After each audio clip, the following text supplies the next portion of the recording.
3. After Jesus' birth in Bethlehem, remember the story moves from Nazareth to Bethlehem, and then after the birth, Herod the Great says, I need these kids in Bethlehem executed because he can't figure out which the right one is to execute. And before that, an angel spirits Mary and Joseph and Jesus off to Egypt. And so this is backside of the time in Egypt. They're coming back to 22. But when he heard that Archelaus, son of Herod the Great, was reigning in Judea in place of his father Herod, he was afraid to go there for very good reason. Archelaus was unstable leader. He didn't make it very long before the Romans replaced him with Roman governors. So just an unstable guy. And having been warned in a dream, Joseph withdrew to the district of Galilee, and he went and lived in a town called Nazareth. Well, all of that's literal right out there and for us to see. Now comes the prophecy statement, and so was fulfilled what was said through the prophets, that he would be called a Nazarene. Well, scholars have wrestled around with this a bit, and they've come up with conclusions that they've not been happy with. I think in part because they haven't done the geography well. Fair criticism, Jack? I don't know. Probably not. But I'm not sure they did the geography well. So the Hebrew word for Nazareth, Nazarim, sounds a little bit like the Hebrew word Netzer. Nazareth, Netzerut. And so some have connected the prophecy to Isaiah 11. Is it 11? Let me make sure, see if I've got that right. Don't have enough hands for the enterprise. Let's try this. Yes. A shoot will come up from the stump of Jesse. From his roots, a netzer will bear fruit. And so there are some who have said, well, that's what this means.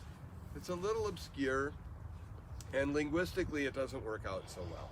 So even those who make the argument for that find that a little bit frustrating. Others have said, well, he's a Nazarite.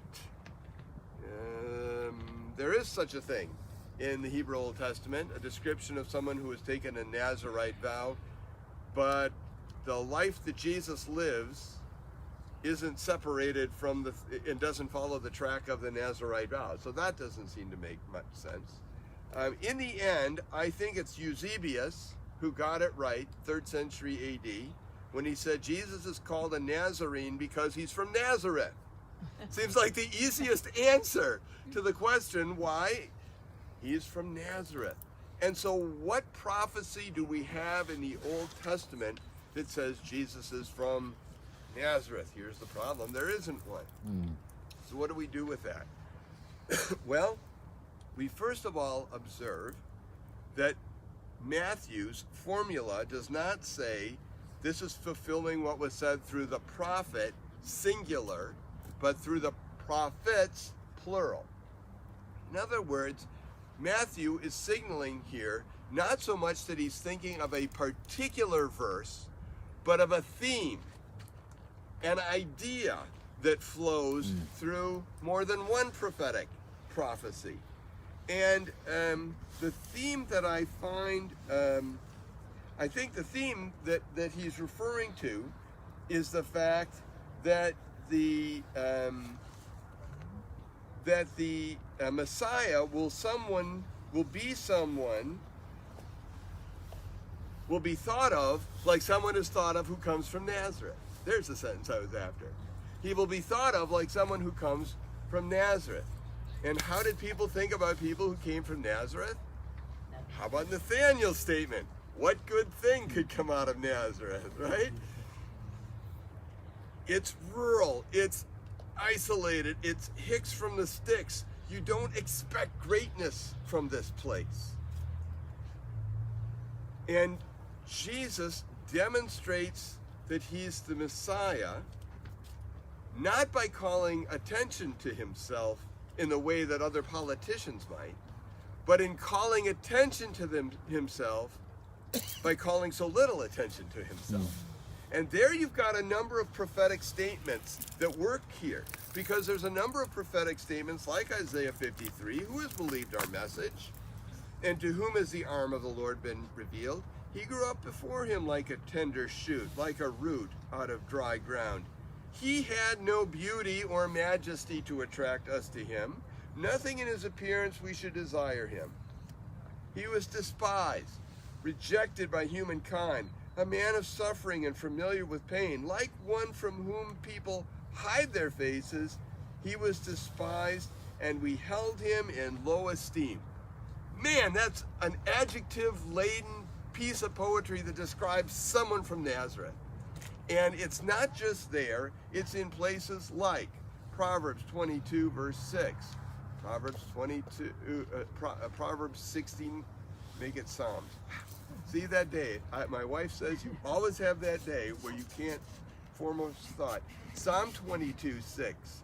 Psalm 69, 8. Isaiah 49, 7.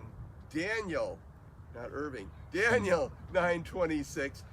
All of those prophetic statements follow that same trajectory. You'll know you've met the Messiah when you've met someone who calls so little attention to himself. And by definition, I would say that's somebody from Nazareth. If you know the geography, then the prophet statement that's being anticipated in Matthew 2, I think, rings clear. You anticipate, you'll know you've met the Messiah, not when he calls attention to himself like the famous people of your era, the Herod the Great, etc. You'll know that you've met the Messiah when you meet someone who calls attention to himself by the very fact that he calls so little attention to himself. And that's somebody from Nazareth. So there you've got two sets of passages. Luke 1, Matthew 1, Matthew 2, all which interact with this place behind us. And I hope that,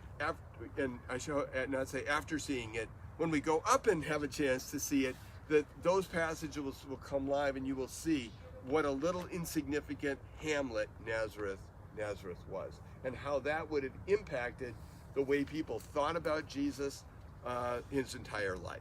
Remember the criticism that was promoted on the plaque above his head when he was crucified. Jesus of Nazareth.